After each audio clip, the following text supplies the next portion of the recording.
Arratsaldeon eta hasiko gera gaurko bigarren jardunaldi honetan, Donna van Milligen arkitekto holandarra jasoko dugun institutoan, eta, bueno, Gianpiero egingo du bere aurkezpena. So, is it working? Yeah. So, bueno, muchas gracias por venir. Somos pocos, pero bueno, podemos hasta luego tener una charla con la invitada así muy cercana, así que casi mejor, ¿no? Bueno, intento ver el lado positivo. I'll speak English because our guest is from the Netherlands. He doesn't speak Spanish. I understand Baila. Vale. You understand Vale? Vale. Vale. Most important, SOS. And a few other words, SOS. Yeah, so as I mentioned yesterday, just to say thanks to Martin and the Basque Institute of Architecture that is hosting the event, and the event that we did yesterday. The embassy also of the Netherlands is not here today because they have a kind of problem this morning, so they have to leave to Madrid quite early. And then, I won't spend I will spend just a few words to introduce Donna, which I also had the pleasure to involve in a couple of other activities previously for the new generation platform, like this postcards project, for instance, that we mentioned. Donna she has her own studio, which is Donna van Milligen, Studio Donna van Milligen Bielke. Yes. Probably the pronunciation of your name is not totally It's correct. perfect. Okay, yes. Thank you. Well, she is probably the youngest architect that got the Prix de Rome Prize in the Netherlands. I would say so in 2000. The first female. The so first that's female, there's a second one now, but okay. Yeah. The first female, not the youngest. Probably the youngest, or between the youngest that got the Prix de Rome Prize, which is basically the most important prize for young architecture in the Netherlands in 2014, if I'm not wrong.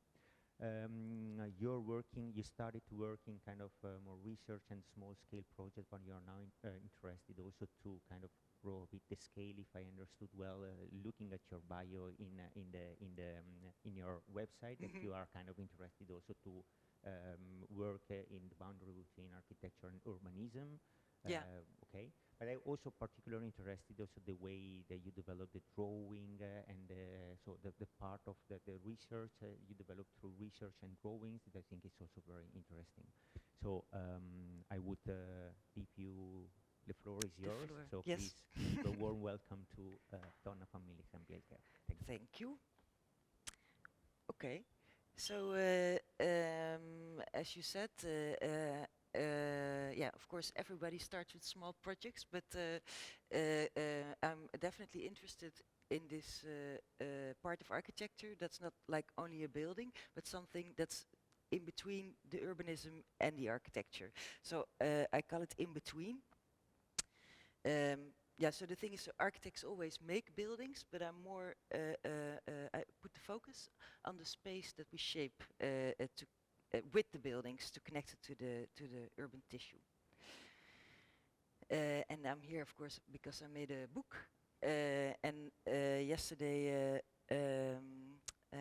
you told about that there are also a lot of architects who start with a book and then make their practice.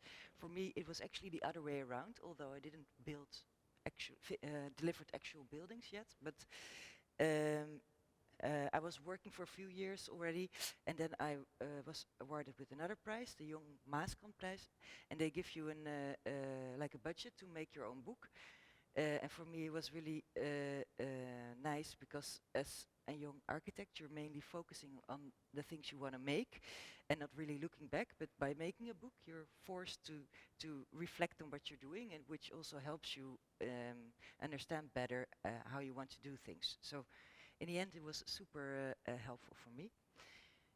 So I discovered I'm mainly interested in this in-between space. And in the book, I also start by showing some references that we all know as architects, but just to explain like this specific area that I like the most about the architecture. So of course you will know the Nolli map of Rome. It's very famous, but it's a really special map because aside from the streets and the squares, you also see the public interiors. So it's a special map because you get to see like the whole public structure also inside of the buildings. And in fact, you can say that all the black, like the private houses, they're actually just there to shape the public space. They're the borders of the public space. Another way to look at a city is by this map from Piranesi of the Forum Romanum. And here, just like Nolli, there's no difference between inside and outside. But it's just, it also, sorry, there's also no difference between inside and outside, but also not between public and private. So instead of showing the public and the non-public, now it shows like the whole city structure as sort of as a big machine.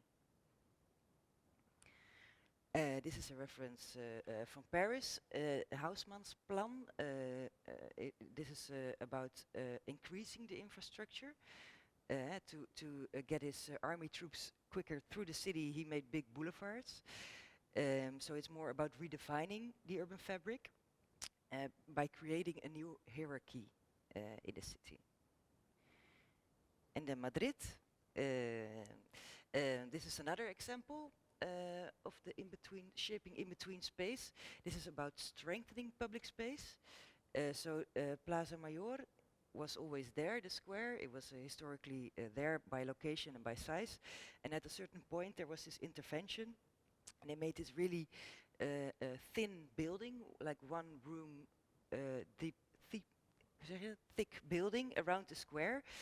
So it's more about defining the square than making the building.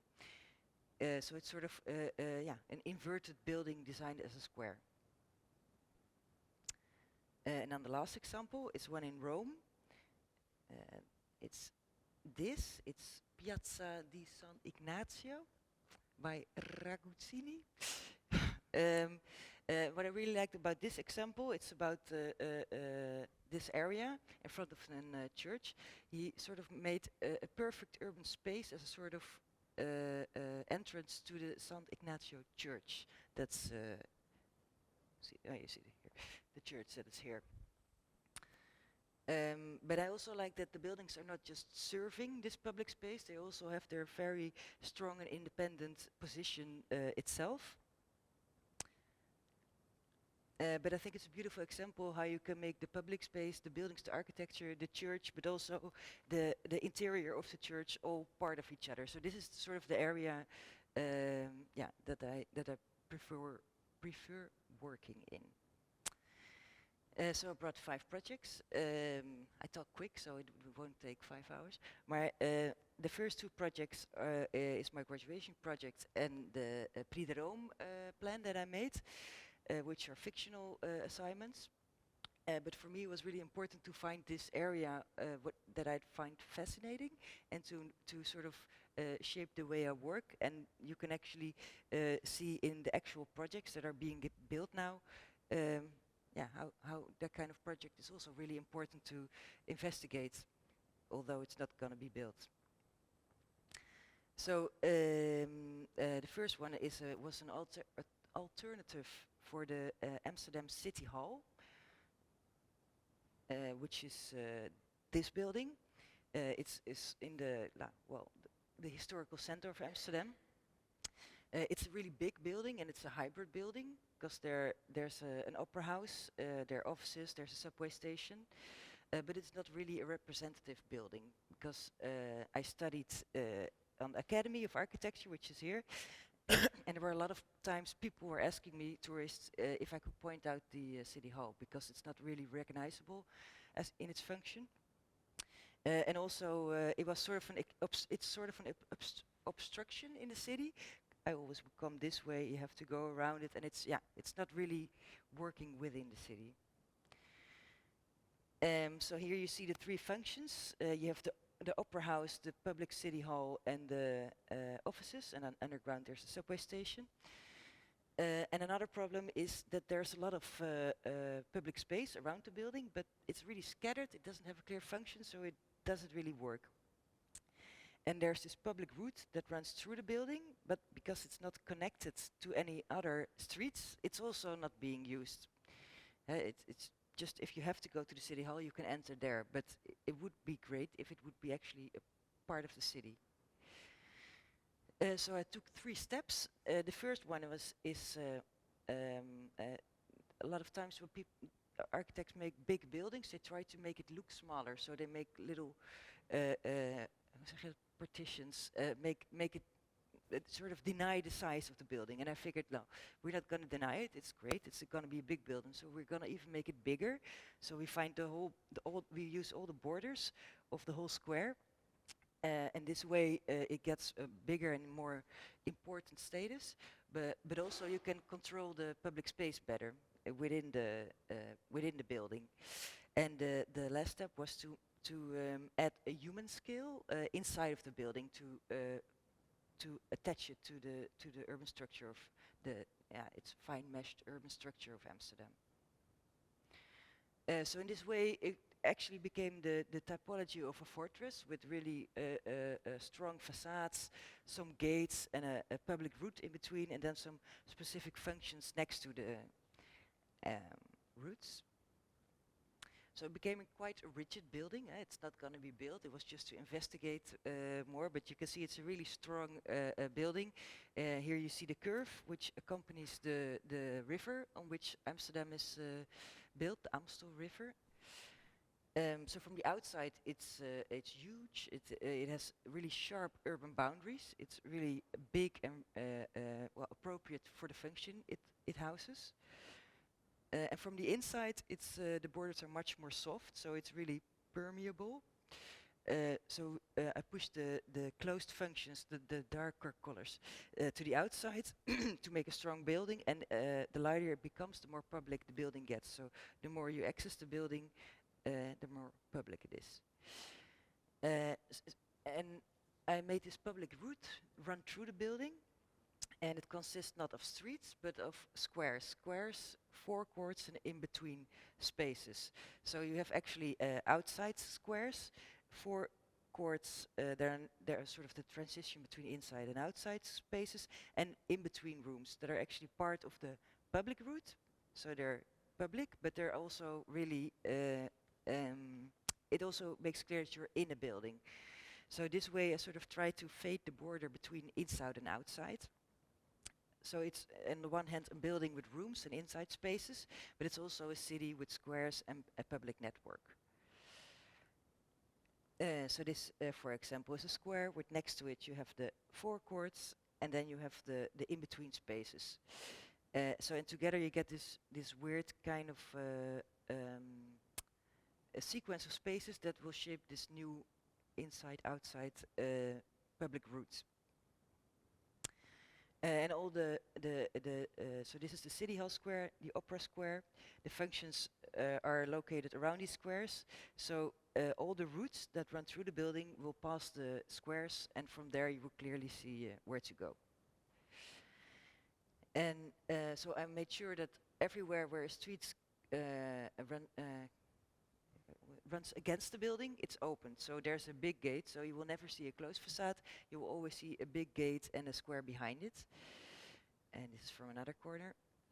And when you're in front of the building, you can see the size of the building, and yeah, you can actually see it as a part of the city. That's also the engine of the city. So it's a project that's it's a really big project and made small in the same time, relating to the scale of Amsterdam in the inside of the building. And this is my proposal for the Prix de Rome, which is a very nice prize to win for young architects, because it really helps you to start your own office, and you get a really nice residency to really figure out and make your own work. They always make a fictional assignment, so this time the location was the center of Rotterdam, the old center, the historical center, and they the question was to make it a lively city street and to also make a link to the history of Rotterdam. Because before the war, Rotterdam looked like any other medieval Dutch city. And after the war, like almost the whole historical center was gone. And due to the thoughts of the modern urbanists after the war, Rotterdam really became the city of the big gestures, the separated functions, and the excess of space. So this is how we know Rotterdam now. It's a really rough and tough city, and it's not about coziness, but it's more about progress. But on the same time, there's sort of this turning point that the municipality want to make this city center that's mostly a place for shopping and employment, to make it more residential again. Because this emptiness of Rotterdam, which in this modernist time was really seen as really generous, it's now increasingly experienced as inhuman. And it's because the built fabric is really characterized by these huge, exceptionally large buildings. And these buildings stand as isolated objects in the empty space. And combined with the space around it, it's a really sort of alienating feeling you get. So the site of intervention is the intersection of two important old axes. The first one is the Binnenrotte. So this is where the river, the Rotte, used to flow, on which the whole city grew around. And later this became the route of the railway, which passed above the ground. And nowadays the railway is put underground, which leaves the area not longer, you can no longer build upon the tunnels. The other axis is the Hoogstraat, the first city street. But in the reconstruction period after the war, it was really cut up with all these axes who wanted to connect the city more to the river. So now the city center contains a lot of fake spaces that don't have a really clear meaning. They're somewhere in between decline and renewal. So I had to find a way to make sort of a cohesion in the city of all these individual gestures, without losing the bigness and the emptiness, without rebuilding again with a new tabula rasa, or to go into nostalgia and rebuild the old city. So I made this proposal that's really about ordering the existing public space by differentiating public space, by making clear edges. And it's also about the big buildings that are already there, and strengthen the significance of the existing buildings. Because that's also what makes the city center of Rotterdam really unique, that it has this really big collection of all these specific monuments from a specific architectural period. And it's not only that the buildings are solitary, it's also the fact that they don't claim the space around the building. They don't appropriate the space. That's why it feels extra lost. So in this proposal, it's more about cherishing the curiosities that we have in Rotterdam and embracing it by a really big urban structure. So it's adding a new layer that sort of orders the scattered space, that also exhibits sort of these displaced icons. So it's about strengthening the history. It's about strengthening the urban structure, but also allowing the objects that are in the structures to excel from the city, but also merge within the city. So I named it Cabinet of Curiosities because these were encyclopedic collection of objects whose categorical boundaries were yet to be defined. So I find they still need to claim the space around it. So all the buildings and important places got their own interior attuned to them to make a difference and stand out from the rest of the city. And the big urban units engage with another between through the shared space between them and the openings. And the urban interiors of the frames are really they're sober and neutral, so it really is all about the building that's in the frame. But at the same time, the object lends its character to the location. So the urban interior sort of absorbs the atmosphere that's coming out of the element. So in this way, you transform this undefined space in a more distinctive space. And sometimes it also gives clarity about what kind of space you're dealing with, so you can decide how to behave in it and what do you think of it. And other frames confirm the emptiness, as is the case of the Binnenrotte.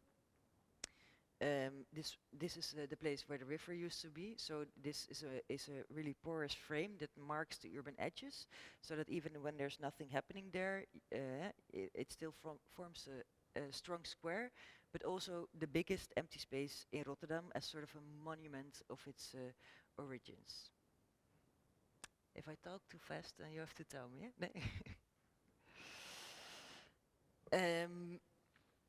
Then it's this is since 2017 I'm working with Art de Vries, who also has his own office, but we sort of joined forces. So this is the second project that we did together, or the third. This was an open call. We were selected for it by the Flemish government. They have the open oproep, which is really nice. This way they give young offices a chance to enter tenders. So this is in Hasselt, a city in Belgium. There was an existing bekinage, so sort of a monastery, and they wanted to transform it into a public park. They wanted to house the University of Hasselt. The Master of Architecture are coming in there, and also they needed to tell the history of the place. So here you can see the historical center, and this is the bekinage. You can see this was where the old river used to run. Now it's all streets, but it was the Damer. Bekinages are always next to rivers because they used to bleach the cotton to make some money, and so it was a strategic point. Somehow the question was quite contradictory. They asked to make something really public on a place that's so super private, because it was really a sort of enclosed compound. There was this, here you can see the old houses. There used to be a church in the middle, and then here was this gate, and then there would be a fence around it. So it's this really close community, where you had to pass several gates and stops before you really enter the homes. Here you see the remains of the church in the middle, the houses around it, and it was also bombed in the war. So this is the last part that's still visible. So this was sort of the dilemma for us, how to make a really public park, but also still remain the close typology of the typology of the bekinage, the monastery. Because although like an enclosed garden and a public park might look the same, they're totally different in the way they're related to the city. So we figured we had to make more openings to make better connections, but we didn't think it would be. We really couldn't just make holes in the wall and just open the whole thing. So we made connections, gates that are open but are visually blocked by a wall behind it. So it is really clear that it's an entrance. You can enter, but you cannot see through because that's not within the character of the monastery. And once you are inside, you recognize the gates and you will find your way out. So it was about the gate house and the old houses. Yeah. We had to tell also something about the history of the place, so we figured it would be nice to do this in the public space, so everybody could enjoy it. So we made different parts. So we had one part that we would say we would sort of make a homage to the old bleaching fields. Then there's another part. This is actually a picture of the church that used to be here. You can see all the vegetable gardens they had for their own meals. So we figured we could sort of make a link to that one for a part. And then, of course, the university was in there, so there also needed to be like a real square where actually people can move around and and we also wanted to sort of make a remembrance to the river that used to be there. So we also wanted to make this water object there. So here you see the existing gates, and we opened up the compound with two another gates. And were some references for the water object. That could be like a fun thing for families because they really wanted to make it a lively park there. Then for the houses, they were of course monuments, so also a bit difficult to put a university in all these monumental houses. But there was an art institution before in it, and they already removed a lot of walls because the typology is you enter the house with a staircase, and then every time there will be a room where somebody would live. But a lot of the walls around the staircase were already gone, and the staircase were also gone. So we figured, okay, that's fine, but we still want to make it visible so that you understand the existing structures. So if a wall is gone, we will make it visible. If you make a passing through, we will make it visually closed, but it's with a little bocht. And then we make some references with the material. That's and then there was also a part of the program that really didn't fit into in the houses, not in terms of square meters, but also not within the organization of the plan. So there were some bigger public functions that needed to be there, and the city would take use of this. And somehow it felt like well, this would be a logical place to make it on the place where the church used to be, but we also thought, yeah, you cannot do that. We sort of rebuild the place or make something else on the same spot.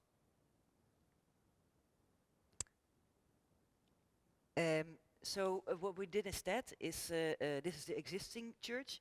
I don't know if it's the same in Spain, but in Holland, when a church is in a city, there are always built tiny houses around the church. Sort of they grow around it, and we figured we could use this strategy. So we don't want to rebuild the church, but we do need extra square meters. So we figured we're only going to build around the church, and so we make it visible by not building it, by showing the absence. So this is the square that we leave open, and around which we built the new program. There were a ton of old tombstones, like gravestones. They were lying around there. We figured, well, we can make a square, just like a lot of churches have floors that are existing of tombstones. And here you can see the old ruin that's still there, and then that we've built around it. Sometimes it would be closed, an inside program, and sometimes it would just be defining the space, and it could be an arcade, and it's more of a transition space. So this was the model, and these were some references for the new building. So here you can see the outside of the existing church and the new spaces that we made around it. So this we didn't win, unfortunately. Bovenbouw, a Belgian office, won this commission. They didn't build anything, so they made a tower, but I'm not sure if it's still there. Then the Kunstwerf. This is also did it together with Art de Vries. This is our first build project. It's a permanent accommodation for 4 theater and modern dance companies. It's in Groningen. It's a city in the north of Holland.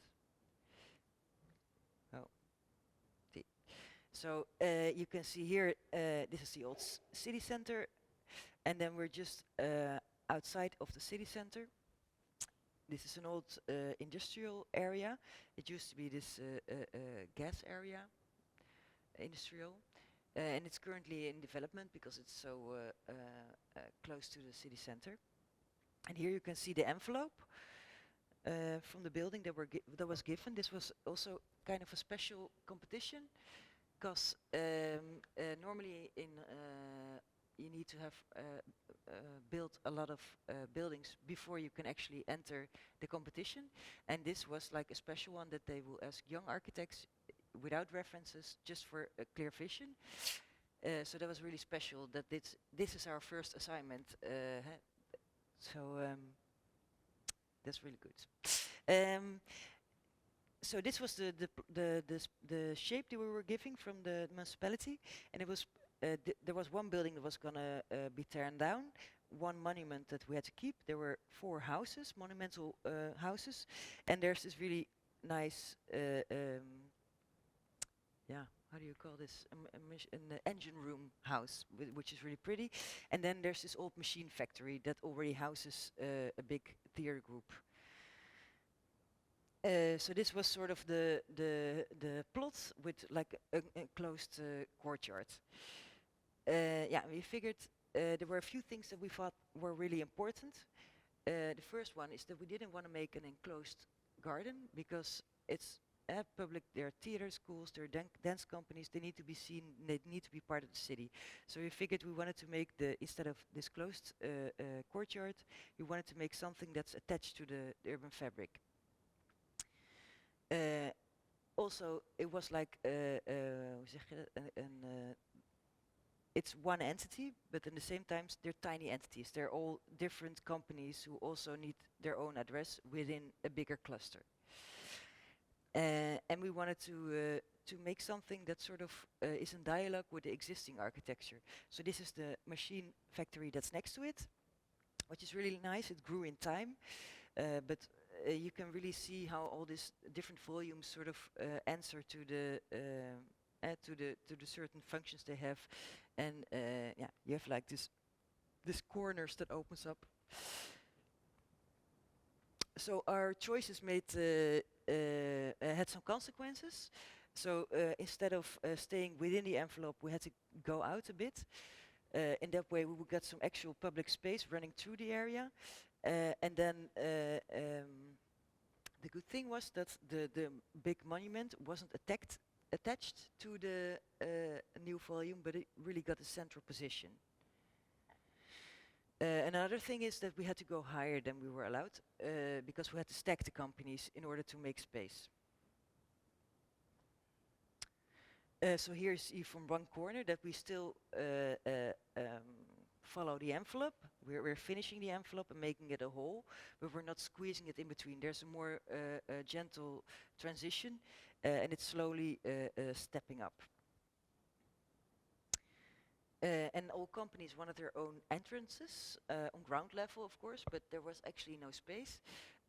So we had to sort of intertwine the entrances to the volumes where the rehearsal rooms were. So we think this project is really about continuing an existing wall. So the red is the existing industrial walls that are already there. And we prolonged it and made this wall that's sometimes a building, sometimes just a wall, sometimes an arcade.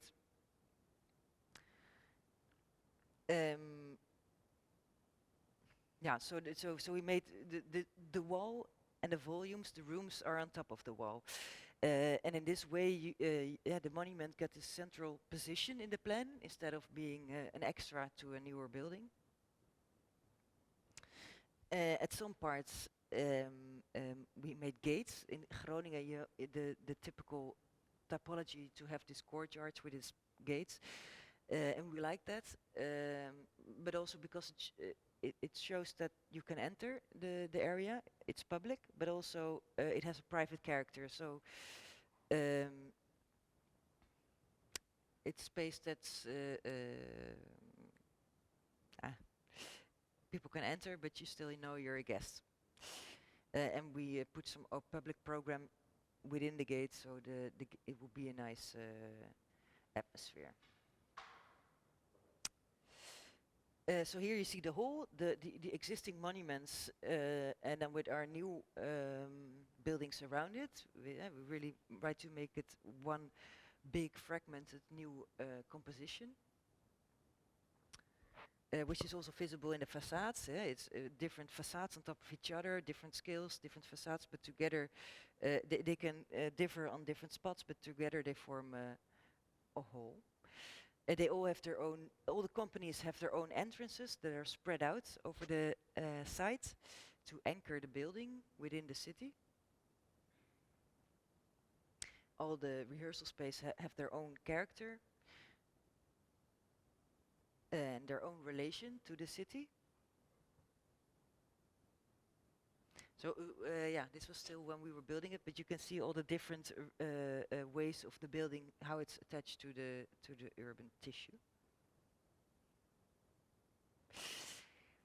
So there are 4 companies, and they're all focused and attached to this courtyard. And the courtyard is actually where the people who are using the building are meeting the city. So we figured it would be nice, more sort of this a reference, not really functional, but more as a reference that we make this sort of amphitheater in the middle. So as a metaphor, that theater, the actual stage is where the theater meets the actors and the dancers.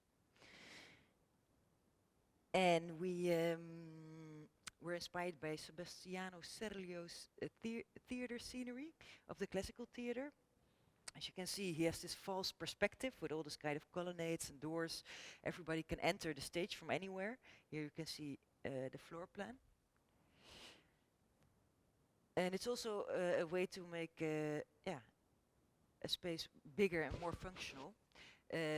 So we also made all these openings and gates and entrances to the city. So this is sort of the big scene where everything happens, everything comes together.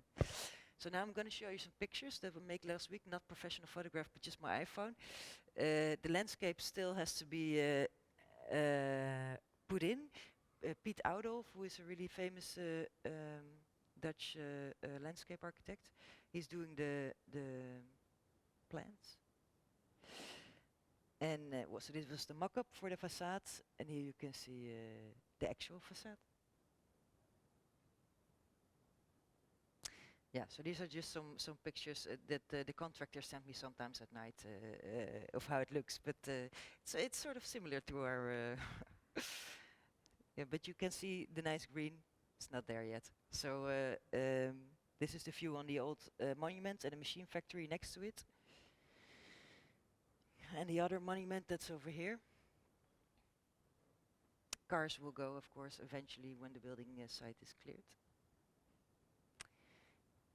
And this is from this entrance gate, we really used the existing villa that's there as a sort of a stage, like a decor, like a scenery.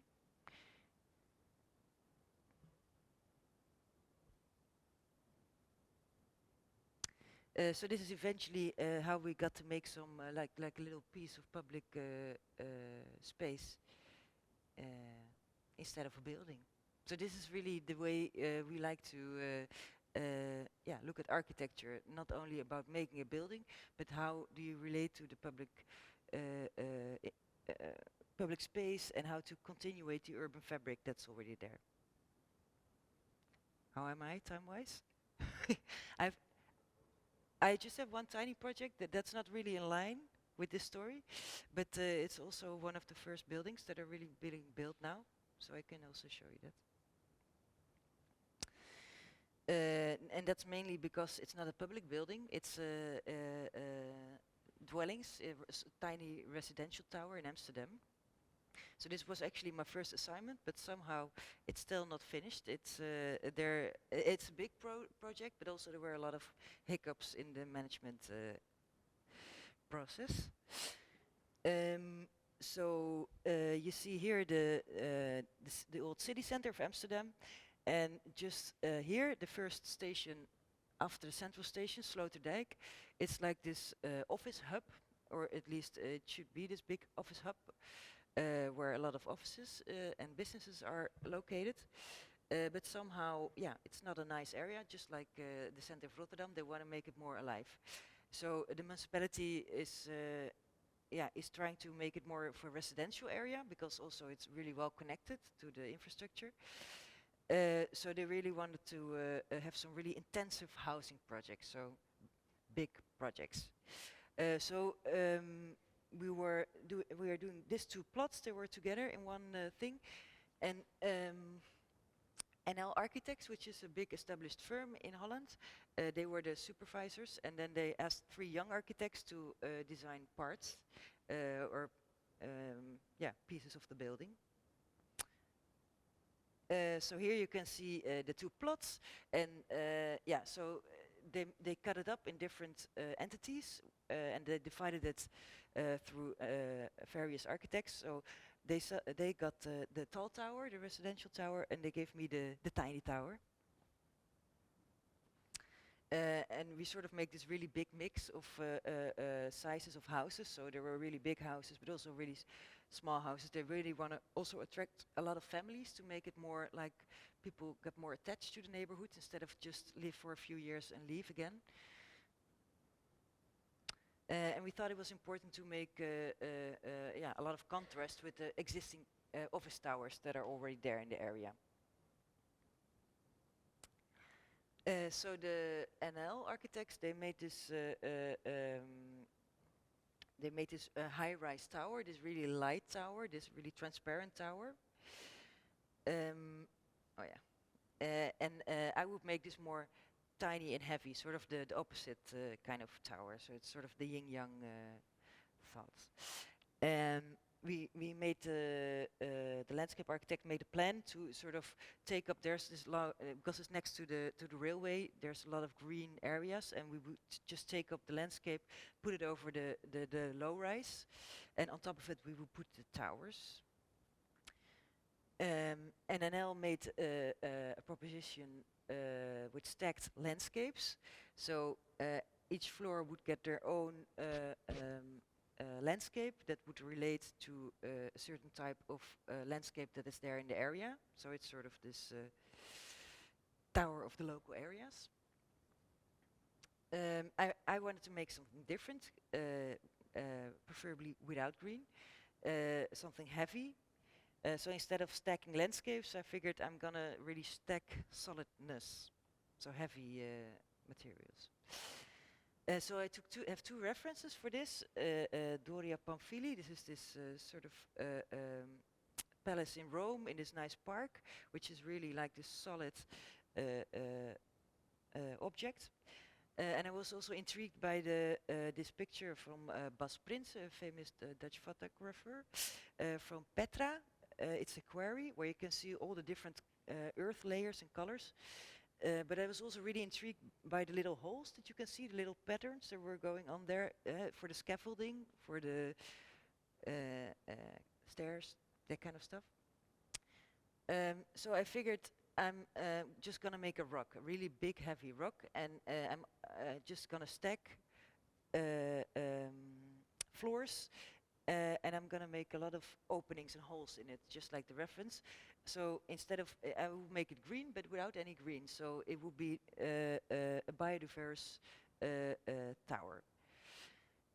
So we designed these concrete elements in all these different colors, and all these different animals on the height that they need to have, and on the right facade with the sun, to make the perfect conditions. So in this way, we would sort of make this tiny ecosystem, because you have all the plants on the tall tower, which attracts a lot of insects, and then this will attract a lot of animals, and they will stay in my tower. So we will make this this tiny ecosystem. And these are some samples from the facade we made together with the manufacturer. We sort of created this gradient in tones also by blasting parts of the concrete away, so you get different shades. The stones come out. So yeah, we can actually use more colors than we actually have. So this is sort of the layered rock cake. This is an image from the interior. Yeah, and the old plans that are proposed. And now we're here, so it's happening. This is my tiny tower. This is going to be the big tower. Yeah, I just got a phone today about sandblasting. We're working on the concrete parts now. So I guess beginning next year, the whole thing will be done. So these were all the projects.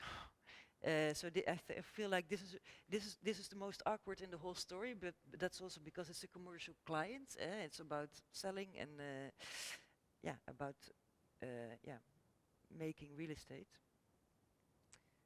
But yeah, I think I gave you now a little insight in the area that I think is for me the most interesting area. That's it.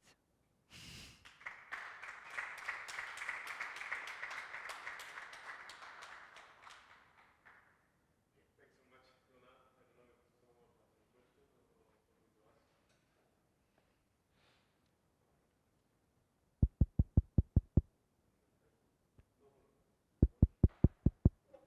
Hello, hello. Hello, hello. No, the only question that I had, I don't know if you have another one. It is I just wanted to know a bit more about the research process behind. Maybe if you have a kind of because what I saw in general that you have a lot of classical references, for instance, that you look at, and also what I also kind of liked the fact that you always have models. You work a lot with models. I don't know if that's part of it's already the final part of the process, or you use models, or also to kind of develop it's part of the design process. And I just wanted to know, because you have kind of narrate a bit the stories about each project. But maybe I was wondering if you kind of developed, do you have a kind of a design process or an approach that you, in a way, follow or developed throughout the years and these projects? Yeah, so the good thing is about being forced to make a book, or not being forced, but having the opportunity to make a book, is that you really have to think about that. And I'm also working together now with someone, so that's also super different. But about the first thing, the references, Hans Ibbelings, who is this architectural historian, he is also the publisher of the book. He wrote an article about it, and he said, because I got a lot of questions always about the historic references, and for me it's just because they're more basically about shaping the space than it is about detail, material, and he says, he told me, like, you're not actually using the reference as like an actual reference to the way it worked, how it's intended to be, but more you see it and you just only look at the shapes and what you see in it, and we put them together. So it could be like a Forum Romanum, could be just a spatial reference and totally not about the power structure or the way it works. So it's more of a collage of things. And I noticed, so Art, my companion sort of, he really works, this is his model, this is my model. He works really with the models, and he starts designing with the model, but eventually it's the end model. So it grows sort of, he puts stuff on the table, and then in the end we have it. So we work really different, but we talk a lot with each other with reference. So we send each other the whole time references, and then we know, that's what he meant for this part, and it's sort of talking in images. So that's sort of, I think we work very intuitive, and we just think of something, investigate it a bit, and find this references shape-wise, and then we make theories of it, and then eventually we get what we're doing. But in the start, it's more intuitive, the way we work. Any other project that you didn't mention that you are now developing besides this? Do you have other things ongoing or planning to participate in competition or something? Yeah. So we do a lot of. So, for instance, we have a commission for this philanthropic stichting foundation. In Rotterdam, they bought this old monumental ferry house next to the river. And they want to, so that's one commission that we have. They want to make it a public writing house. So, and this is a foundation that's there to make the to strengthen the culture of Rotterdam in every way. And this time it's writing. So we're having that commission. We're also doing in Wormer, which is a town just above Amsterdam, was really nice classical warehouses, and there's this hole in the wall, and we're doing that with a developer, making like a housing project to continue the wall. We're also doing something on this estate. So we do have really various assignments. Also, we do a lot of exhibitions. So that's really nice. We have well, public, private, small, bigger. We also just did a tender that Elma also did, but then in a different team, for transforming an old prison, like a prison area with a psychological testing center, sort of, in it, to make it the new part of the city. So this is more about housing and urban designing. That's really a skill we love to do. So it's really nice that we're not really typecasted. Yeah, we just get people who like what we're doing public space-wise, and that can come in different scales. So, yeah, can't complain. You talk about how hard it is to get to be able to build or Yes. to share the definitions, because it's like this strange logic in which Yeah. to apply for it you have to have, I don't know, Already done it.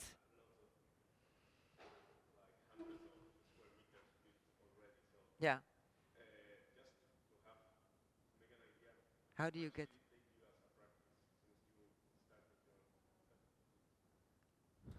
how much did it take you since you How much? started your practice? How much time Oh, how years long? Yeah. till you knew that something was Gonna be built. gonna be built? Now, so I was lucky to win the Prix de Rome. So this will get you a lot of attention, and so a lot of people call you.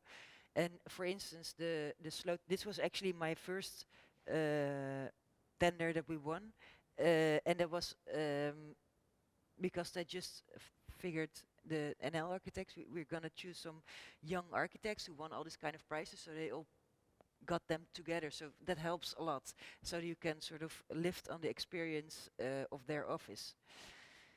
And Groningen. Yeah, so we won. I think I did this. So I run at Prix de Rome in 2014. This was in 2016. So I did a lot of tiny things in between. And this was 2017. So yeah, we had a lot of hiccups in both projects. Yeah, due to circumstances. So the projects are taking long, but somehow we sort of still got up quick. I mean, making this a Kunstwerf. I mean, that's really like my colleague just told me. Like this is 5 years ago. There was never a competition again where young architects could just apply without a reference. And still, now we have this reference, and we are applying for tenders, but we cannot use it because then it's for a theater, and then this is not a theater. Or they say it should be 3,000 square meters, and it's just 2,500 square meters. I mean, it's so closed, so that makes it really hard. Yeah, but somehow, yeah, we have enough work. But it would be nice if there would be more chances. more like the Belgium system, that it will just ask your portfolio, your vision, and then they will pick. And they're less scared of the risks. So the risk is a big thing in Holland. Maybe it's here the same. Quite similar. Yeah. It's really hard to find competitions in which Yeah. they don't ask. And you don't want to enter an open competition, because then there will be 3,000 entries, and then it's lost time. So yeah, something needs to change.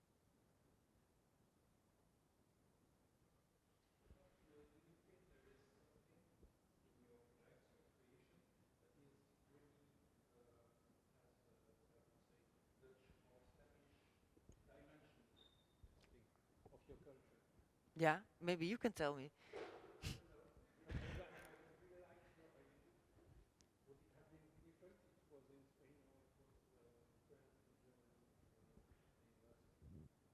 Oh, sorry. Yeah, so I was in Zagreb last year, and there's this I forgot the name. It's this big House of Oris. It is big congress, and they invite like a lot of architects from over the world. And then I found out that we are doing something that's more specific, because it's also people know Rem Koolhaas and Winnie Maas from M45, like the big iconic architects. But now all the young architects, we're much more focused on building upon building. So more not building historically, but having these rules or sort of relating to the existing structures. So, but I'm not sure, I don't know how that's going, if it's the same here. But for me, it was an eye-opener that they said, oh, I didn't know you were not doing super Dutch anymore, like big icons. It's much more about the urban spaces, well, at least for me. It's much more about what you give instead of what you take, sort of. So maybe that would be something.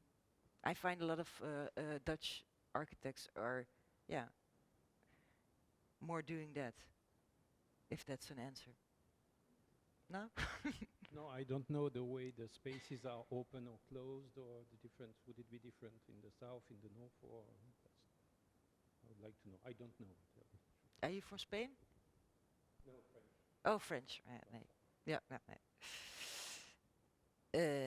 Yeah. Nee, I would say when I was there, I saw that we are more sort of historically focused, sort of.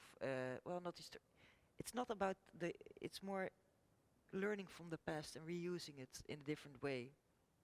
I think that's sort of the new wave. Yes, but this thing, the difference now, and when we see what you showed about Rotterdam, I think we had the same in all the cities in Europe, because from the 50s to the 70s, we built big, huge things. Yeah.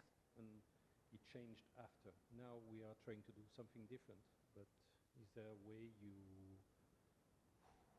try to make the space different, the way you build, the volumes, the kind of houses are different because you are Dutch, Flemish, whatever you call it? Or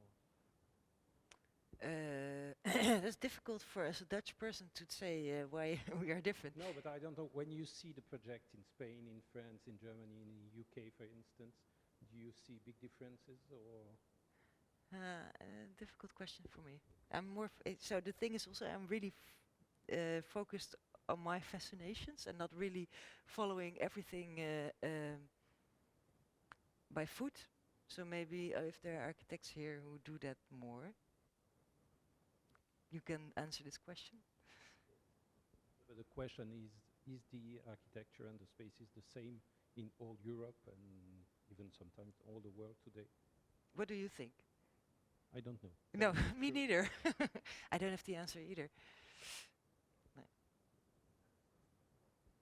Sorry? No? No problem.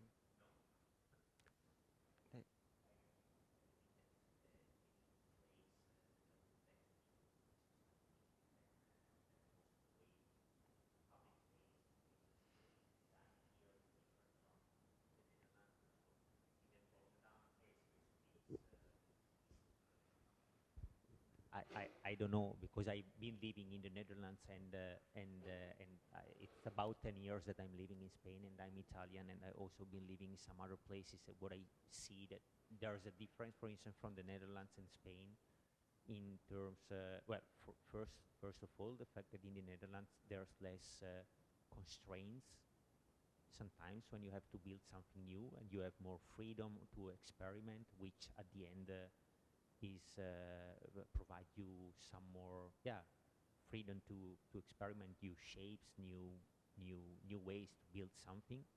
It depends. The fact that in the Netherlands you kind of build new land, and then on that land you can really build whatever you want in like yeah, we do have like you have Welstand, which is like this beauty committee sort of. So there's every city has their own expert team, and they sort of grade you and say you cannot or you have to adjust this. The color is not right, and there are a lot of Welstand, we call it.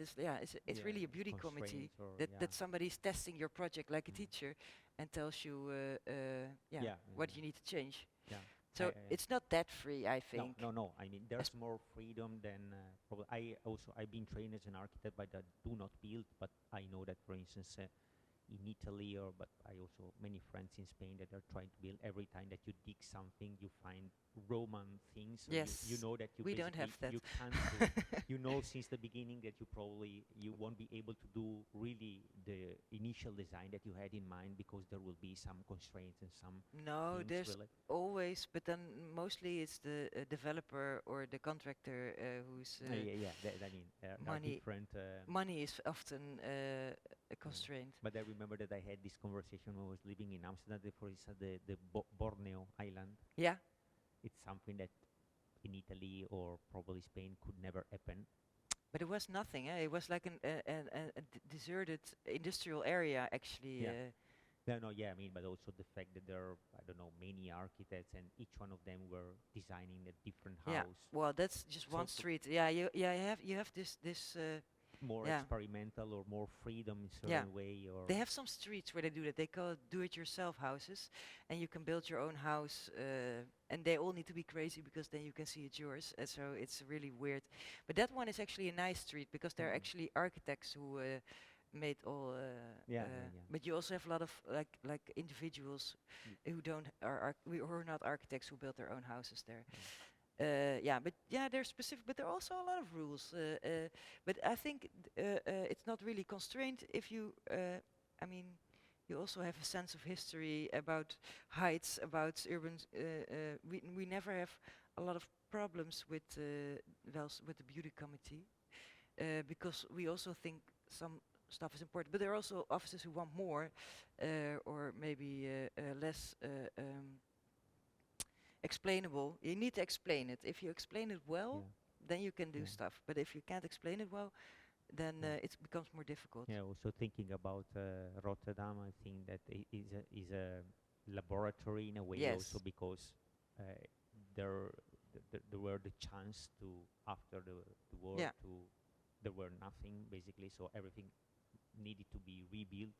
Yeah. And that's probably also when you were talking about the Prederom, the fact that it's Rotterdam a city of objects, basically. Objects and empty space. It is also because the history of that city allowed, hey, that's also really special it. I mean, it's a win and a loss, sort of. But you cannot say that in Rotterdam because people are really proud of all the iconic buildings and the space, of course. No, I like very much also Rotterdam.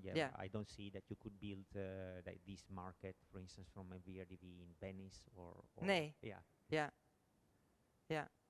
Yeah, but it's like mostly a city of 1 or 2 icons, and here they're like 100. It's a city of icons. No, that's thinking about maybe the initial question that at the end the space that you built it's basically reflects the conditions of a time.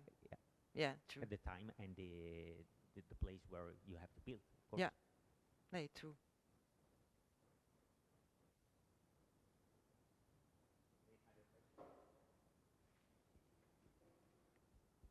Just wanted to, to talk about that part of your first part of the presentation about the how important are the limits, no? And that maybe since globalization, or I think that here in Spain we still haven't understand that part, that we need that limits. To That you feel need what? safe. What? Sorry, can you repeat Yeah. that you don't have what? That if we haven't understand yet that part of urbanism about that we need the limits and we need something that structures our cities. I think that we are still more in opening ways and trying to connect everything. Yeah, for I don't know how to really explain it, but I think that your work is putting on the table that we need some limits, even if they're not obstacles for the city. Mhm. And that is what structures the public space. And I think that here we are still thinking about, okay, we have to throw this away, like with the medieval walls. I think that we are still in that, and I feel like it's super interesting, your work, because of that, because you're kind of saying that we need that limits. You're destroying monuments, or what? You're No, but maybe, I don't know, for example, now I'm doing for the uni, one work about one highway that they are going to throw, but I don't know, and now I'm thinking about that, maybe that limit is necessary in a way that it's structuring how the city works in defined. that two Yeah. parts of them. So I feel like it's super interesting. It's not a question. Okay, really, thank but you. Yeah. Yes. Like, when is the question going? No. No, just if you want to talk about that, or No.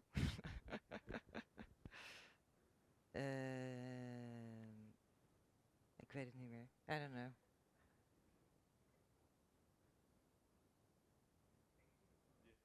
This.